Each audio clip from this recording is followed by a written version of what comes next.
Hello to everyone, Lucy and everybody that I see on the screen. And I am delighted to introduce you, Johanna Luggin, who is active at the University of Innsbruck and also a long time at the Boltzmann Institute for Neo-Latin Studies there. And it's a real pleasure to have a Neo-Latinist among us. I would say that, in fact, it's a common misunderstanding that Scientiae is, in fact, much closer to Neo-Latin studies than people assume. And Johanna has been using the concept of rhetoric to understand scientific literature, particularly as of now in the 17th century for her Habilitation project. She has written about rhetoric also in a Briel Companion about ancient rhetoric and allowed her to do a lot of interesting studies, also looking, for example, a Cartesian polemic through poetry, William Gilbert, experimentalism, again, through this sort of view of combining it with Neo-Latin studies and many other occasions. And today, Johanna will read us a paper I read from our program, which is entitled Heavenly Travels from Rome to Brazil, Baroque Imagination and Global Science in Valentin Stansel's Uranophilus of 1685. Thank you. Thank you very much, Stefano, and thank you to both the organizers of this seminar series for including me in the series, and thank you all for being here. I've said it at the beginning, I have a bit of a cold, so I'm hoping that you will be able to understand me nonetheless, and that you bear with me if I have to take a sip of water. So travel to the heavens, Baroque imagination and global science are our topics today. And we will look at how his personal experience of the new world, his longing to still belong to the old world he had left behind, and ancient and contemporary experiences of imagined worlds affected the author of and shaped the style, form, and content of an imaginative piece of Neo-Latin scientific literature presenting astronomical knowledge of the time. I'm going to share my presentation.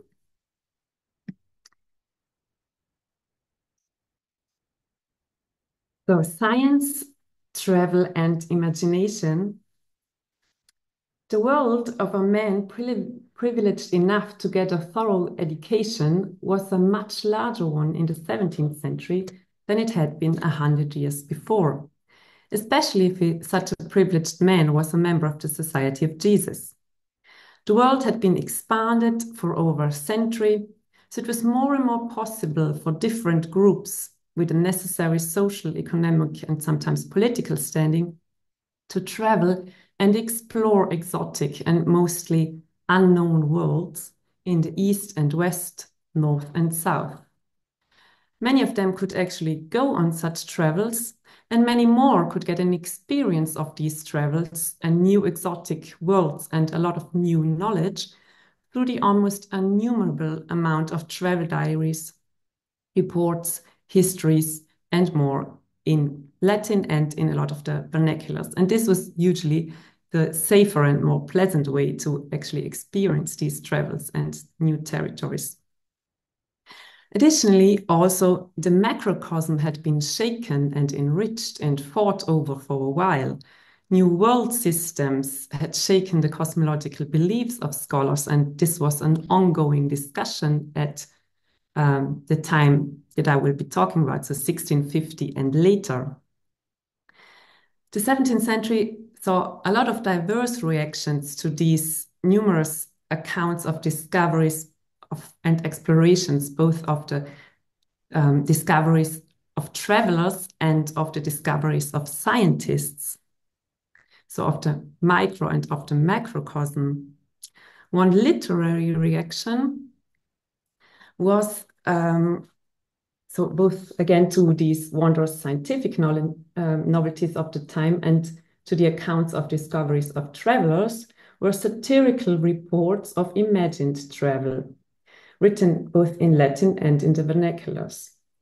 We have famous examples which have been discussed by scholarship and linked to science fiction literature. We have two examples on the slide. Francis Godwin's The Man in the Moon of 1638 and Cyrano de Bergerac's L'Autre Monde, The Other World of 1657. These are both posthumously published. So satirical novels which show imagined travel but also reflect serious scientific content. And our example today represents also a creative instance of this link between imagined travel and scientific discovery, of describing and creating worlds, and of the imaginative presentation of astronomical knowledge by a scholar who was well-versed in astronomy, of the description of the new world by a man actually living the experience of the new and the old world and trying to find his place in this in-between. So it reflects how large and complex and full of both opportunities and hurdles the world had become for a privileged, well-educated Jesuit priest in the 17th century. The author was Valentin Stansel or Stansel, you see both. And much of what I'm going to say about his biography has been described in the publications by the expert on this author, which is Professor Ziller. And what I will add to these depictions of author and work are mostly literary, not scientific aspects. So, Valentin Stansel, Jesuit priest, born in 1621 in Olomouc. This is not a picture of him that you see on the slide. There's actually no picture that we have of him, but it's from the frontispiece of the work, showing the protagonist of the work, which we will see later. After being ordained as a Jesuit priest, Stansel taught rhetoric and mathematics at different Bohemian and Moravian colleges and also in Prague for more than 10 years. And during this time, he accumulated scientific instruments in what has been called his Museum Mathematicum in Prague. And also some mathematical and astronomical works were printed during this time. You have also two examples on the slide, which are dissertations, so presided by him, so most probably written by him. One is the Dioptra Geodetica about geodetic instrument, and the other one is an astronomical work about the topography of the moon.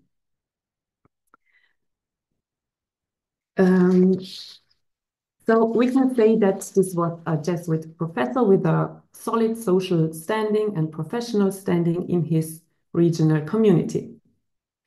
And in the 1650s, when he was about 30 years old, we see several attempts to search for a new purpose.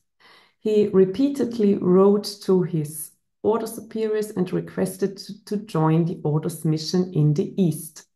First in 1651, in a letter where he speaks of his admiration for the missionaries in Japan and that he wants to do equal work in the East. And later on, he speaks of his wish to go to China. Famously, many young Jesuits at the time were enthusiastic to join the order's mission in the East. Around 1650, Japan was no longer really an option because the Jesuit missionaries and all Christians had basically been expelled by then, but China was still a destination which was favorable towards Jesuit and Christians generally. This request of Stansel's was not granted immediately, but after several years of waiting, he was eventually granted permission to depart to the East. He traveled first to Rome, which is also the usual route for missionaries to the East at the time. And in Rome, he met many contemporary Jesuit scholars, famously and importantly, Athanasius Kircher. And then before departing on his mission, he also spent several years in Portugal. He learned Portuguese and taught mathematics there at some different Jesuit colleges and was basically just waiting for his departure. But he eventually got other orders. He was not sent to the East as he had wanted, but to Brazil, much to his surprise and disappointment, actually. So he traveled to Salvador da Bahia in Brazil, which was the Portuguese colonial capital at the time. And he arrived there in 1663. And it was also the location of the local Jesuit college, which you can see here. So he stayed in Brazil for the rest of his life. First, he did some missionary work in the inland areas before he returned to Salvador and taught at the College of Salvador. And later on, he was also acting as superior of the college. And I think it's not exaggerated to say that he experienced a cultural shock when he arrived in Brazil. Even though this was the cultural center of the province at the time, and there were other educated order members staying there, we can see from his correspondence and from the paratexts of the works he wrote during this time that he missed a lot on this mission. He missed especially the easy access to books and manuscripts, and he missed colleagues with whom he could discuss scientific content, with whom he could really interact. So we see that he continuously made considerable efforts to stay in contact with the European scientific community, with his Jesuit network. And he also never stopped in Brazil to investigate both the heavens and the earth surrounding him. From the time he arrived, he investigated the natural wonders of his new home, and he drew his discoveries up in a book entitled Mercurius Brasilicus. And this is what I think he expected to be his task as a highly educated Jesuit missionary at the time. It was what he'd seen from the famous missionaries in the East, to not only do missionary work on site, but to inform the European scholarly community of the peculiarities of the new world, of the colonies. But very disappointingly for him, this work was never published. So he sent it to Europe several times, including to Athanasius Kircher, parts of it, with the hope to find a suitable publisher. But no one really fulfilled this wish. Kircher put it into his museum in Rome, and it thus made it into some publications by contemporary scholars, but it was never printed. He had more success with his astronomical observations in Brazil, particularly those of comets, especially those in 1664 and 5 and 1668. He sent records and interpretations of these observations again to Europe, and these were published in the leading scientific journals. For instance, the comet of 1668 was published, or the observation of it was published in the Giornale dei Letterati, and this was then translated into English. In this English version, it was printed in the Philosophical Transactions, and thus it made it, or it was cited in Newton's Principia. So this is what Stansel is most famous for, actually. And the observations were also collectively printed in the Legatus Uranicus in Prague in 1683. What is also important to note is that from 1674 on, Stansel tried to have another work published, the Vulcanus Mathematicus, which was stopped by his order's censorship due to its openly atomistic and Cartesian ideas. So we do not have this work anymore, but we have the report of the censors. So that we can see that this author continued his scientific work in Brazil. He continuously made an effort to maintain his connection to the European Republic of Letters through his Jesuit network, which included an exchange of observation of works with the hope to get feedback, but also to get it printed. And we can also see that he was most successful with his astronomical works. He actually managed to get them printed, which I think was because they offered a new and different standpoint with his observations from Brazil than other European accounts could offer. So this is the wider and more personal background in which the following work was printed. In 1685, so after 2 decades in Brazil, Stansel managed to have another work successfully printed in Ghent, an imaginative dialogue, a travel work entitled Uranophilus Caelestis Peregrinus, the heavenly traveler or the heavenly pilgrim Uranophilus. It's a dialogue in 222 pages. This is just the main text, so 222 pages plus paratext. And the paratexts include, as you can see, a beautiful frontispiece. The work was dedicated to Bernardo Vieira Ravasco. He was the brother of the more famous Jesuit missionary Antonio Vieira. It's a dialogue between 3 people. You can see them also on the frontispiece. The protagonist, Uranophilus, and 2 muses, Urania, the muse of the sky, pointing towards the sky on the frontispiece, and Geonispe, the muse of the earth. And this dialogue is situated in a suburban Tusculum, which is also depicted on the frontispiece. It's situated at the outskirts of Salvador de Bahia and described as heaven on earth at the beginning of the work.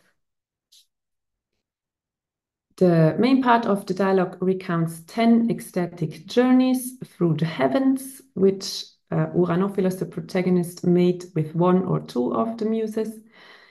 And they are narrated in 10 separate chapters. So they travel to the moon, to Mercury, to Venus, to the sun, to Mars, Jupiter, to Saturn, to the fixed stars, then to the Empyrean heaven, which Stansel presented as the border of the heavens where God, the saints, and the blessed supposedly lived.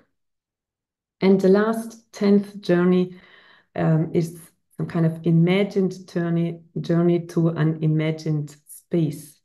So a space beyond the heavens, an infinite space which represents God's infinite power. So this is a curious piece of lettering literature indeed. The protagonist travels through space and discusses what he sees and experiences with all his senses, with the muses Urania and Geonispe. They act as his guides, but do not represent, of course, the same opinions. Geonispe takes the stance of conservative natural philosophy. She repeatedly and heatedly criticizes Copernicanism and more recent theories such as Cartesian vortices. She takes her arguments oftentimes from Holy Scripture, laying out a contradiction of its contents with the new cosmological theories. Urania represents the more progressive voice, explaining and arguing for the new achievements of cosmology, showing and explaining to the protagonist, for example, the mountains on the moon, the sunspots, the moons of Jupiter, and many more recent discoveries. Sometimes the protagonists encounter difficulties along the way, which is not surprising, considering that we know that Stansel's earlier works had been censored due to his adherence to atomism and Cartesian theories.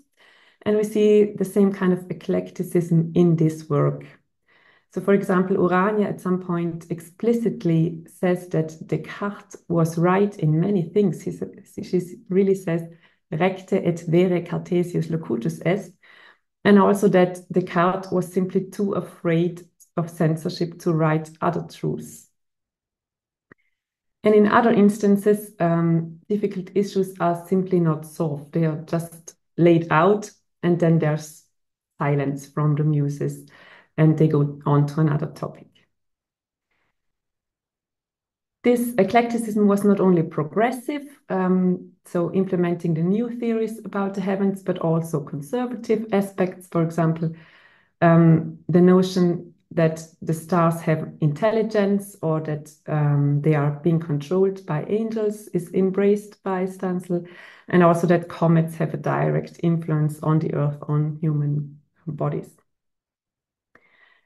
And this might seem curious to us, but on the one hand, it helped the work past the censorship of Stansel's order, the fact that he embraced both conservative and progressive ideas. And on the other hand, it has to be interpreted as being part of an imaginative literary work of the time. So, oops, sorry. So the form of the imaginative dialogue, the long, very complex work, offered opportunities for Stansel to hide controversial subjects between this complex structure and demanding style.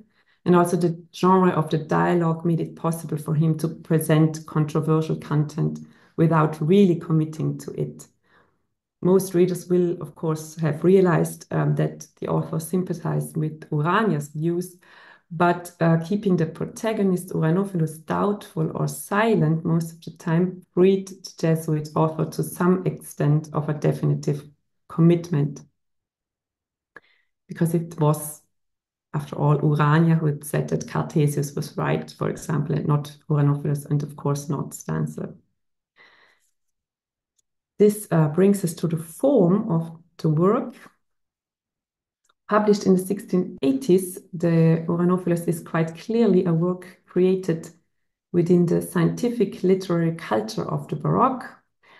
Stansel writes in the paratext about his style. So in the letter to the reader, he says, he will write in a familiar and pleasant style, different from nowadays scholars are writing, more easily understandable for common people and novices. And he goes on saying that he will try to make the read as pleasant as possible, even if he is presenting difficult subjects. The author still chose a grand style for his dialogue, which is clear from the very beginning. There are very elaborate paragraphs, there's vivid figurative language, there's a lot of similes, allegories, metaphors, and more. What we have above all, this is my impression, is the massive amount of questions, actual questions or rhetorical questions, more than is usual or necessary in a dialogue. So very often we have instances where question after question is posed to reflect the tension in the fight, in the issues between the two muses, or to bring a point to a climax. We have an example here. I'm not going to read it out, but on page 80, we have a querelle des anciens et des modernes. So Urania praising contemporary arts and sciences, while Dionyspe is skeptic and asks an array of questions to confront the other muse, saying, which philosophers of our age can compete with Aristotle or Plato? Which orators with Demosthenes or Cicero? And she goes on, as you can see. And Urania is then answering with another array of questions. And this we can see really all over the world. Then there's lots of instances with emotional outbursts when the two muses are fighting with each other, or when the protagonist encounters some new wondrous celestial phenomena. Yeah, again, a short example. When the protagonist is transported to Mercury and does not realize where he is at first. And then he exclaims, I've underlined it for you, "Good God," I exclaimed. He doesn't trust his eyes. This is a hint at contemporary doubts at the reliance on the physical senses, exclaiming again, "Oh, you exceedingly fallacious eyes, oh, deceptive sight." And this kind of exclamations we have also all over the work. So, most interesting question, probably, what is the intention of such a work? Why would someone write such a work, read such a work? What can we assume about Stansel's aims, and what can we say about his imagined or actual readers? First of all, we can say what was not his intention. From the paratexts and from what we see in the main text, it was not his intention to show something new, to directly influence and change the scientific astronomical discourse. The work does not provide any new knowledge, and it's not a work designed to do such a thing. It would have been very difficult to find new knowledge in the complex and long and elaborate work that is the Uranophilus. It was his intention to collect, to explain, to comment, to disseminate current astronomical knowledge in a pleasant form. In the preface again, he said that he will write of things which are sprinkled, if you prefer, with a bit of foreign wit or enjoyed with the sweetness of new things. The mention of sweetness of honey here refers to Lucretius' famous words that he tries to convey obscure subjects in a clear and aesthetically pleasing form, similar to, as he has put it, bitter medicine given with sweet honey.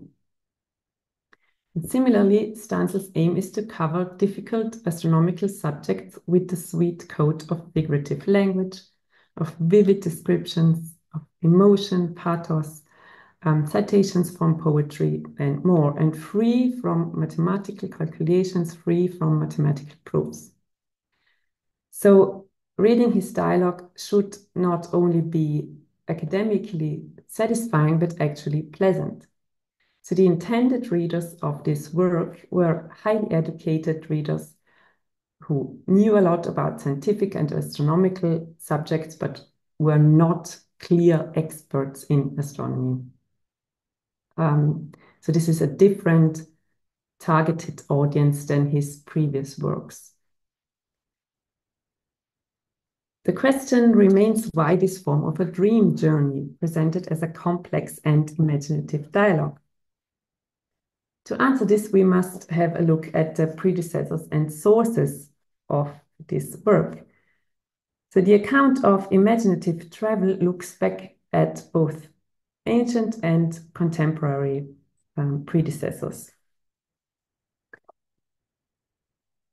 It goes back to a classical tradition, especially Cicero's Somnium Scipionis, in which Scipio looks down on Earth from the sky, and satirical journeys written by Lucian in the 2nd century, especially his Icaromenippus.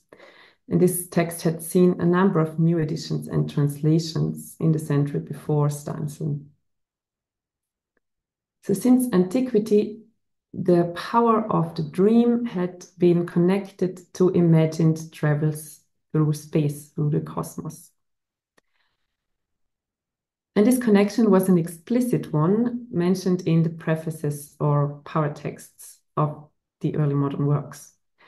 A mostly silent influence are contemporary models.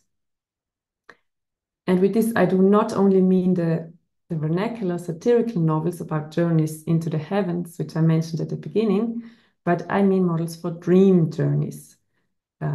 Humanist Neo-Latin dream narratives, they were often called somnia. For example, the famous Somnium of Justus Lipsius or Juan Luis Vives' Somnium et Vigilia. These are Menippean satires in prose with interspersed sections of poetry with a satirical, moralizing intention. And there's a subtype of this genre of dream narratives, of somnia, which has clearly inspired this work. They are somnia which equally related journeys into outer space. For example, the Somnium sive peregrinatio caelestis, written by Libert Frogmore, from Leuven, professor of philosophy in Leuven, and printed in 1616. This is a short satirical narrative about a dream in which the narrator undertakes a tour through the universe and equally presents current issues from contemporary astronomy, as well as Johannes Kepler's famous Somnium about the moon. Even more directly to other dream journeys or ecstatic journeys, just like Stansel's, have influenced this work. Athanasius Kircher's dialogues, Itinerarium Ecstaticum and Iter Ecstaticum Secundum. So these are also two ecstatic voyages through the universe and below the earth. This is on the right hand the title page of the second edition, which contained both of these itinera. And if we take a look at these two works and at the Uranophilus, we can, I think, really confidently say that the Uranophilus was, even though it was published 3 decades later, it was surely directly influenced by Kircher's works. There's just too many parallels in structure, content, language, and style that nothing than a direct influence is plausible.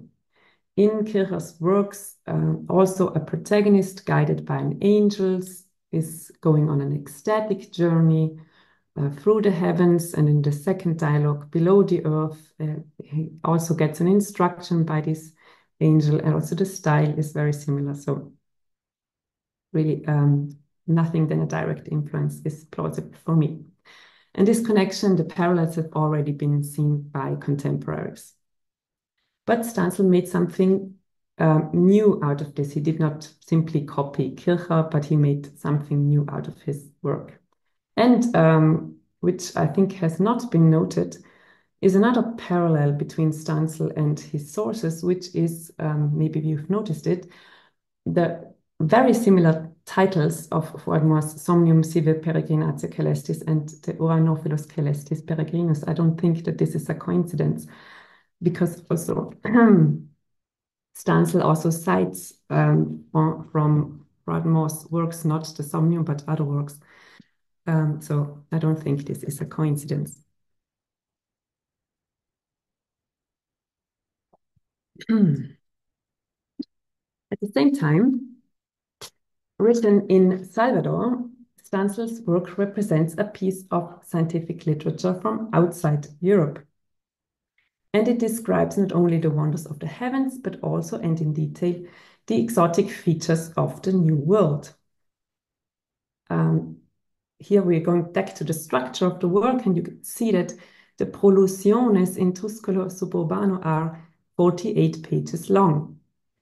And I've given you the page count for the other chapters just so that you can see that this is a big part of the work, actually. And in these prolusiones, Stansel recounts numerous natural phenomena of the province of Bahia, the locus amoenus, that is the Tusculum, Brazilian nature, the pleasant climate, the good conditions for astronomical observations, the gardens and the fruit.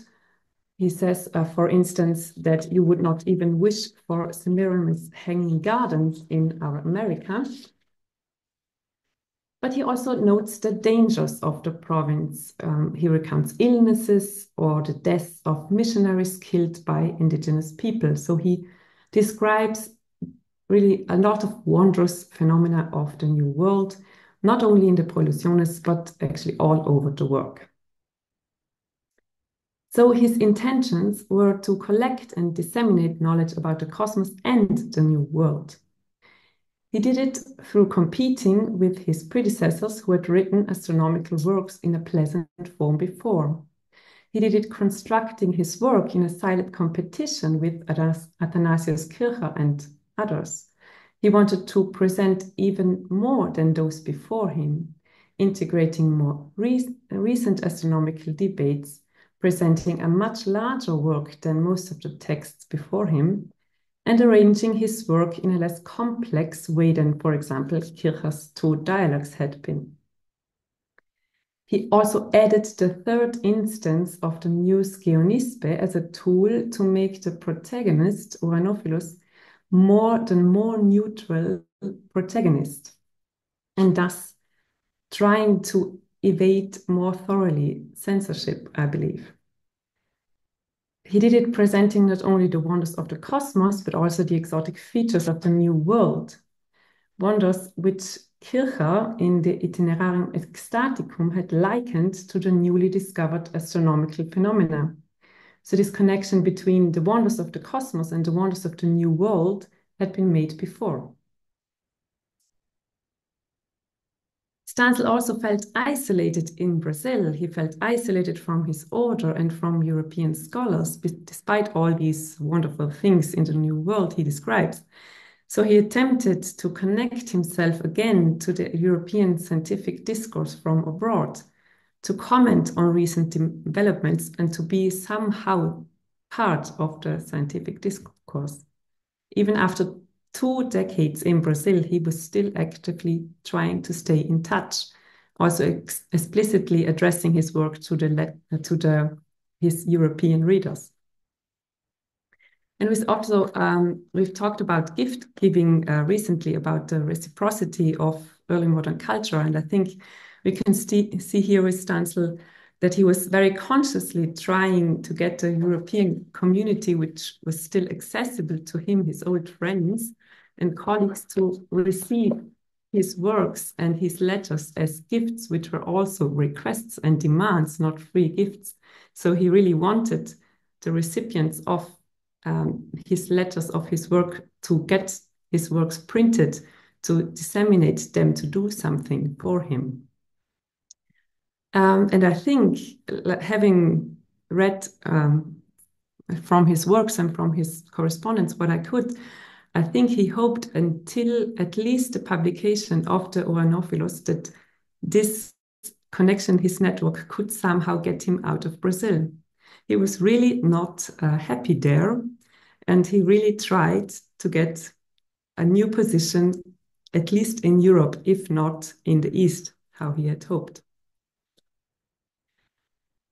What his position at the periphery allowed him was a curious scientific and philosophical eclecticism, which would have probably been a bit more problematic in Rome or in other European centers. His choice to write such structurally and stylistically and scientifically complex works seems curious to the modern reader, but it was appropriate to the time and place in which he was reading and writing.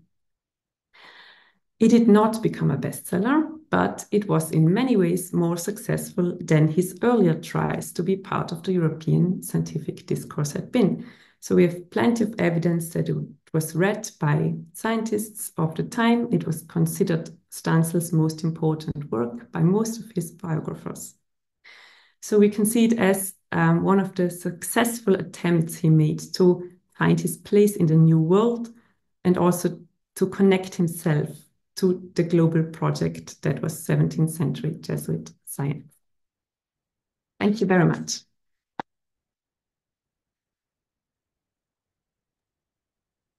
Thank you, Johanna. Thank you for taking us through the various sources of cosmic fictions. I'm also very interested that Kircher would treat this Jesuit like he did with Martino Martini, was signaling to everybody that he was a former associate of mine, sort of almost to co-opt the production into his own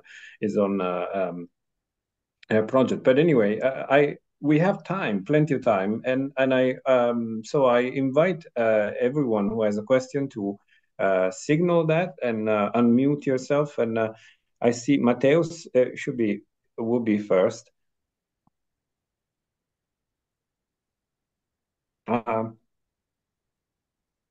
Yes, can you unmute yourself at least? No, I just wanted to thank you with the sign. I don't have a question yet. I'm still thinking. Thank you. Yeah. Sorry, my camera is broken. That's why I'm also without any image.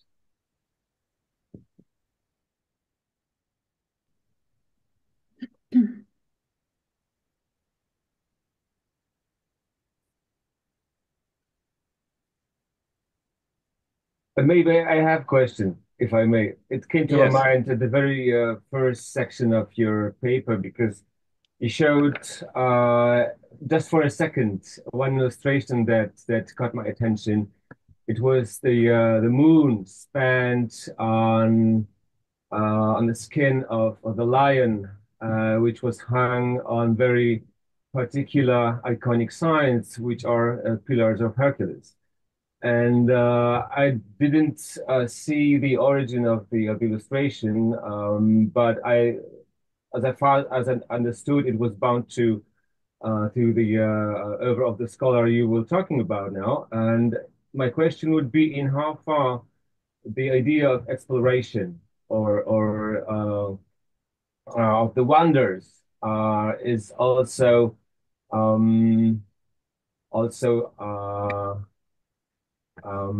links to the very, very precisely power-bound iconography, which is Pillars of Hercules, which is not only mythical and ancient, but also as a devise, iconic devise of Charles V of the House Habsburg, which is, of course, a political goal to go further, to gain land and to expand the territory. And how far the expedition to the moon and beyond, in order to leave the sublunar world, was also kind of going parallelly to political claims. Thank you very much. Very interesting question. So I think the image that you mean is from the Posizione Selenografiae. So it was a dissertation presided by Stansel.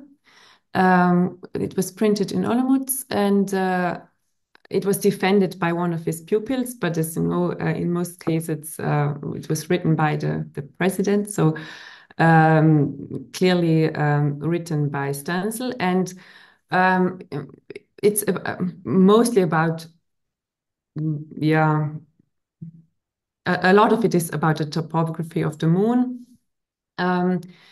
This dissertation doesn't actually, I think I'll have to check, but I think it doesn't actually say anything about discoveries into new worlds or anything like that. But it's a very technical work.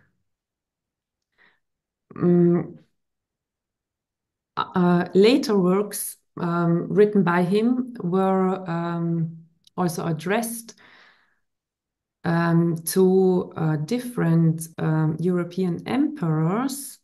So a lot of them, I mean, he didn't write a lot, but he wrote several works and tried several times to have a lot of them published. So, for example, to the Portuguese emperors, to the English emperors, very interestingly. So in this case, we can see he's tried to address them to the emperors who were actually reaching out to the world, the emperors who had the most colonies at the time. So I think that was really a political motivation in his case. But I'm not sure it's in the work that I've shown you in the dissertation, but I'll have to get back to it and see if I can find something out also about the woodcut of the frontispiece. Haven't looked at this too long, to be honest. Thank you. Thank you so much, Brian. Thank you. Thank you. Maciej, you have a question. Thank you. Thank you very much for your very interesting paper. I would like to ask about Stansel's correspondence and his correspondence, who they were, with whom he shared his letters. Were they only Jesuits, or there were some other people, maybe some still scholarly but less official contacts? Thank you very much. Yeah, we do not have all of his correspondence, sadly. We know of his letters to Kircher because, of course, Kircher's correspondence has been studied, a lot, and I think he was his most famous correspondent. We know about some of his correspondence to his order superiors, especially from later times, actually from the time when he was acting as superior of the college. And in these, I mean, he also sent, from the beginning of the time that he was in Brazil, he also sent some of his work to really his order superiors, so really Jesuit generals, and asked them to get it printed. He was, bold in this respect, maybe. And other correspondence with his order superiors, especially from the later time, is more political. It's more about order politics in the province, because there were problems and not really scientific issues.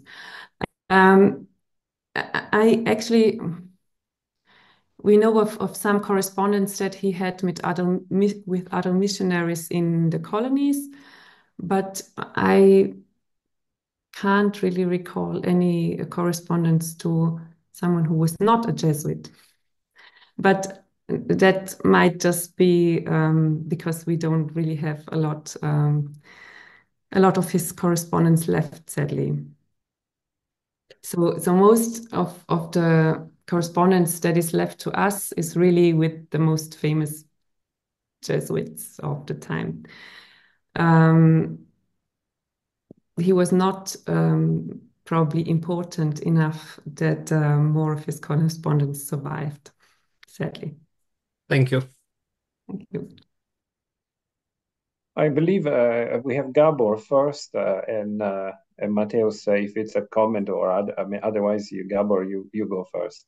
Yeah, thank you very much. It was really great, and this figure is quite interesting. Stuck in Brazil, and yeah, this issue with the censorship. First, maybe 3 short questions. What happened with the Vulcanus Mathematicus? Mm-hmm. So with any guess where could be hiding, or was it burnt or anything else? Maybe the second one, it's more complicated. So maybe it's just my miscomprehension or misunderstanding, but using this old-fashioned literary form, this very literary dialogue form, to me, it's quite a 16th century thing. And I know that in the first half of 17th century, it was still used, but in the second half, I don't know. So it's quite old-fashioned to me. But in the content, was any Cartesian?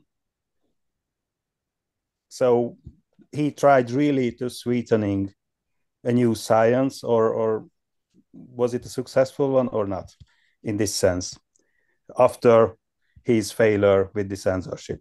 And maybe the last question about the reception, readers, targeted audience. Why was it published in Ghent? Was it published by the Jesuits? What are telling the paratexts? So just please share with us the background of the publication. Thank you. Thank you very much. So I'll start with the first. The Vulcanus Mathematicus was not burned. So it seems that it has survived, a manuscript of this has survived in an archive, but I have not seen it, so I cannot see yet. So I cannot see anything about it. So it seems that it was not lost, but it didn't have any dissemination. So no one really mentions it beyond Stansel's own comments in his correspondence. And curiously, Stansel in his paratext to the Uranophilus speaks of his third work, of this being his third work. And this has been interpreted as, the first being the Mercurius Basilicus, the second being the Vulcanus Mathematicus, and the third being now the Uranophilus. And I think this is not what he meant. It would just be strange to mention 2 works that have not been published, were unsuccessful, and then saying, this is now my third try. I think what he actually means is like Virgil or many others linking themselves to Virgil. This is my third work. This is my opus grande, you know, this is it. So, okay, back to your questions. About the form of the work. You meant the dialogue form? Yeah. Okay, yes, you're right. The dialogue form was until about the 1660s, it was used a lot, and then it slowly dies out. We have also from Europe and from like medical dialogues from like with other content, we have some instances also in the 1680s. They are also very interesting, but it's something that slowly dies out. And I think this is also from the point of content, what we can see a bit, that Stansel, he says he didn't really have access to books anymore. He gets some new things, some new theories, but a lot of what he says and what he does is is not the innovation of the 1680s, but he's kind of stuck in the 1650s, 60s. He didn't develop further in his time in Brazil, but he has some new. This is also part of your question. He has some new theories. So he got, if we can believe this, he says that his protagonist, Uranophilus, got a book from some other French missionaries. They were then killed by indigenous people. They got him an edition of the Cartes Principia. And so he gets some books, he gets some new theories, and he integrates them also importantly, the Cartesian theories, into his work. But in many instances, he is still a product of the 1650s, also of his old home in Bohemia, I would say. Like he's very interested in the moon. That is also what scholars in Prague were doing at the time. So in many instances, he did not develop his and the knowledge that he could write about was a bit outdated, a bit. And therefore, I think he also uses this form. He says that he had, I mean, this is a topos, of course, that he had written it many years before and was urged by his friends to get it published, you know. This is what they all say. So it might be that it was a bit older than 1685. But it was also the time when Kircher was already dead. So he might have, you know, finally been, you know, at a point where he was also, where he thought that he could publish this work that had so many parallels with Kircher's work. Yeah, I understand. Yeah. And then reception, the printing. So it was published in Ghent. I think he just, with this work, like with the others, he just tried many different avenues. So he sent it again to many different people, and just one of these avenues was successful. It was also through his Jesuit network again, and yeah, he really sent it out to different people, and just one of the avenues was successful, and I think it was just there was no real reason why this was more successful than the others. It was just the one that got it printed, so it worked for him. I think it doesn't really say anything about the reception of the work. Thank you. Thanks. We can return briefly to Matthäus if you have a comment or an afterthought, it seems. Yes, I have another thought. It's came to my mind while we were answering the questions now. First, the question, very precise question. Can you tell me which are the dates of the time in Stansel being the head of the congregation?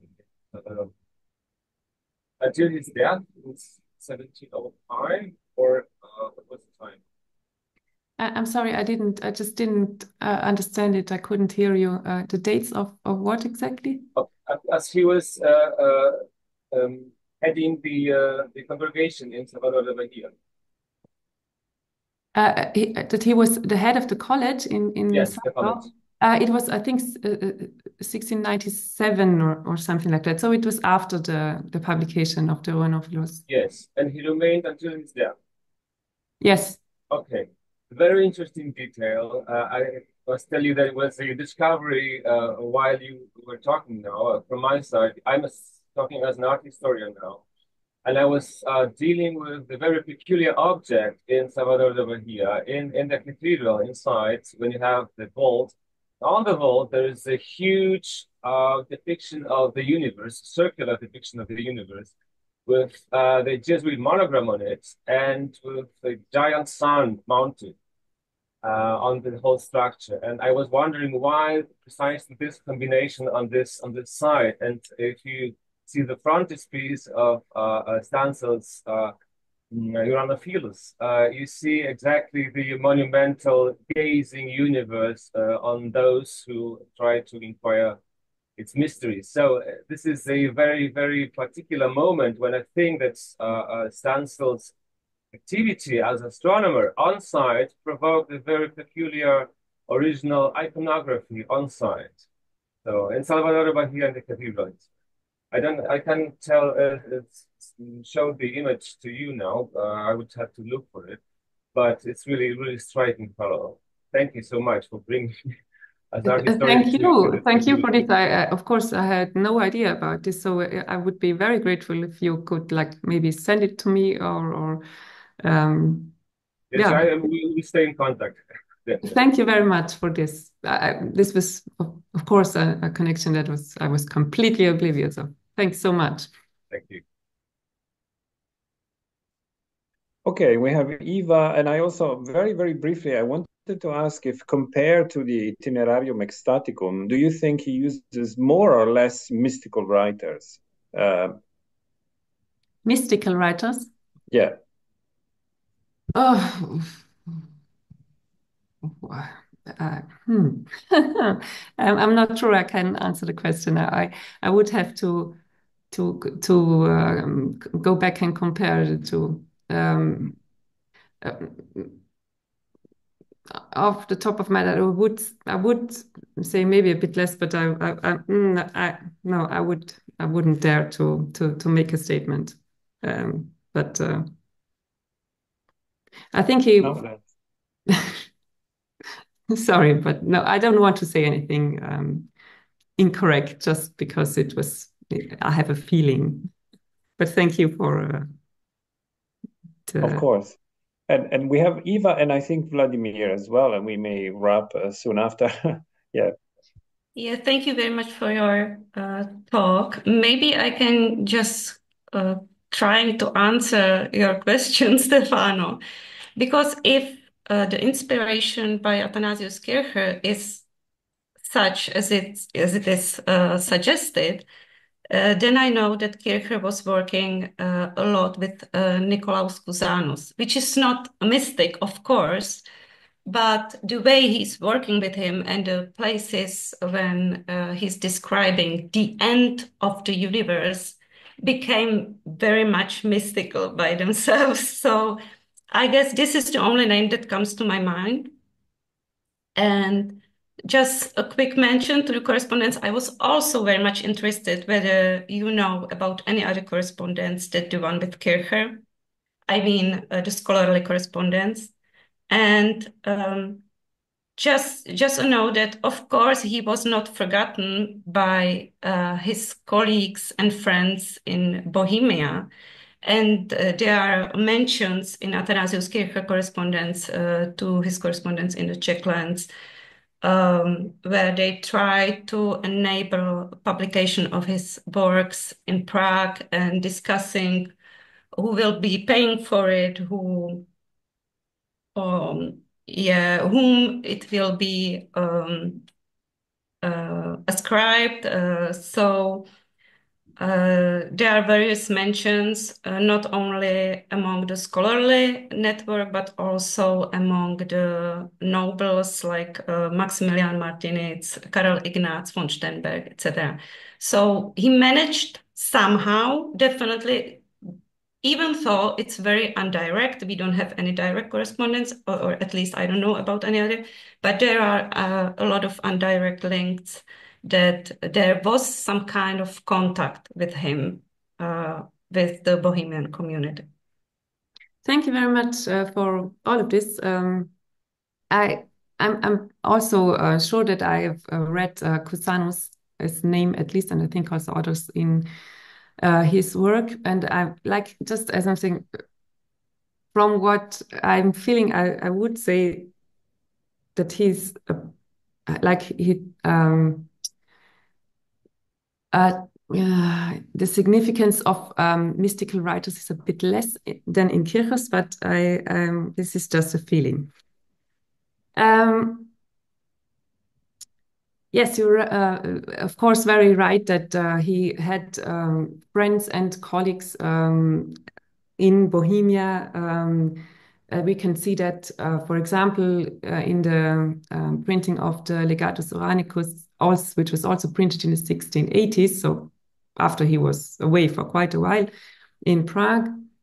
And we have, as you say, hints that he was in contact, he was not forgotten, and he was also, I mean, maybe it was his, he was the first of the Bohemian missionaries in the New World. So maybe that was a bit of a bad place for him. There were quite a few later missionaries from Bohemia, Moravia, who I think had a bit of a better time, who were, maybe they were also had different expectations, I don't know. But we can see that they were also like very well connected with each other. They just they had a bit of a network that was not there for him at the time, because he was the first of the missionaries from his home to go there. But he was also like identifying more himself more with his Moravian and Bohemian home than he had been, for example, in his time in Portugal. He was in Portugal for several years, and he was also taking a Portuguese name at the time. He was not writing as a Moravian Jesuit anymore when he was in Portugal. And we say that we see that when he is in Brazil, he goes back to his Bohemian and Moravian home. He says that he is Valentin Stansel from Olomouc. He's signing his letters as Valentin Stansel from Olomouc at the time again. So we can see that this connections becomes more present in his mind also in this time of isolation, maybe in Brazil. Anyway, thank you for all these comments. Vladimír, if you have, I noticed you had a flickering question. Yes. Thank you very much for the paper, Johanna. And I have a couple of also very short questions. Perhaps the first one will be a little bit a follow-up to what Gabor asked about the Vulcanus Mathematicus. And you suggested that it probably survived the manuscript. And I'm just curious, and also that Stansel mentioned the work several times in his correspondence. And there are also some written evidence from the censors of the work. So I'm just curious whether it would be interesting or promising to compare, for example, these opinions of the censors and other evidence about the work with what one of the characters, Urania, was presenting in the dialogue, some of the Cartesian ideas and other ideas, because you said that one of the techniques Stansel used was, or one of the aims perhaps, was to hide controversial content. of some of these ideas without real commitment. So I wonder whether there can be something connecting, what Urania is presenting with the contents of Vulcanus. My second question is about the dedication and the relationship of Stansel to Vieira, not only Vieira Ravasco, but perhaps also Antonio, if there was any contact, if they were, for example, in correspondence contacts, etc., because of course, Antonio Vieira is is extremely interesting character, but I do not know anything about the other Vieira, so I would be curious. And my last question is about is rather bibliographical. Do you have any idea of how many copies of the work survived in European libraries, and whether there are any copies in Brazil? Thank you.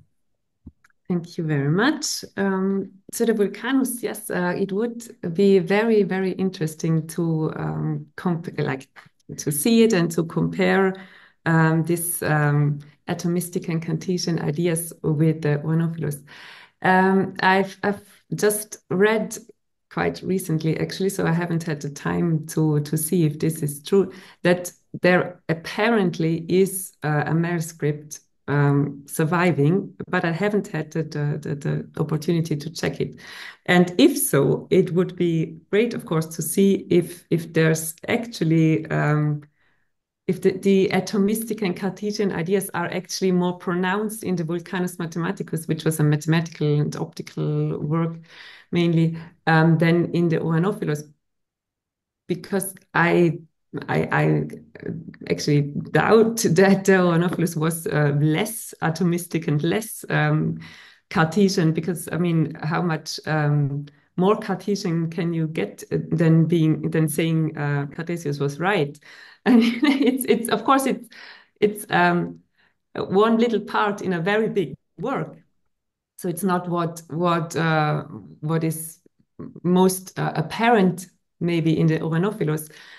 But I think a lot of this censorship of within the Jesuit order also had to do with chance, like which kind of person would just read your work, and one could be one work could be rejected due to these Cartesian ideas, and the same work could be just fly through the censorship because it was just not noticed, or I don't know, because you had personal contact with this censor, and he would just get it through the censorship. So I don't know really anything more about the content of the Vulcanus Mathematicus, other than that it was like he as I said, Stansel mentioned it several times. So he was apparently working it from 1674 on. It had a slightly different title in the beginning, and he mentioned it several times, also in his correspondence with Kircher. And in like the last title that we have is Vulcanus Mathematicus, and then we have this report from the censor, and in this report we also get a bit of an idea of the content. And I will see if I learn more about this manuscript, and of course try to see it if it exists, but I'm not sure. It was just, like a part of a footnote in a work, so I'm really not sure if this is true or not. The dedication, so it was to the brother of Antonio Vieira. He was the Secretary of State, also responsible for the military control of the province. This is really like a topical dedication. It doesn't really say anything personal about the relationship between the two. I think they probably knew each other because they were living and working in the same town at the time, but it really has no real personal aspects. We know of Stansel's relationship to Antonio Vieira from the later time, so especially from his time when he was the superior of the college, and it was not a good relationship. They did not like each other at all. So maybe at this time when he dedicated his work to the brother, it was better, but in the later times it was not good, no. From what I've seen, they really did not like each other. We have no like direct correspondence between the two, I think, but what they are saying about each other is not that nice. So Stansel, for example, reports then to the order, the general, that at the time when he is the superior of the college, he is really complaining about Antonio Vieira, and yeah. And how many copies of the work survive in Europe and in Brazil? I don't know. But very interesting question. I will see. Thank you very much. Thank you. I believe that given the time, we should wrap it for now. But it was very lovely to have such an encompassing paper, and we reconvene next week at the same time. Sorry, on the 25th with Gabor, who is in the right top corner of my screen, and he will give us a paper on the dark side of Catholic Enlightenment, so 18th century material. So yeah, it was great, and I'll see you. I hope I'll see you, all of you, next time with Vladimír as a host in a week. Thank you very much for your comments. Thank you. Bye-bye. Thank you. Bye. Bye.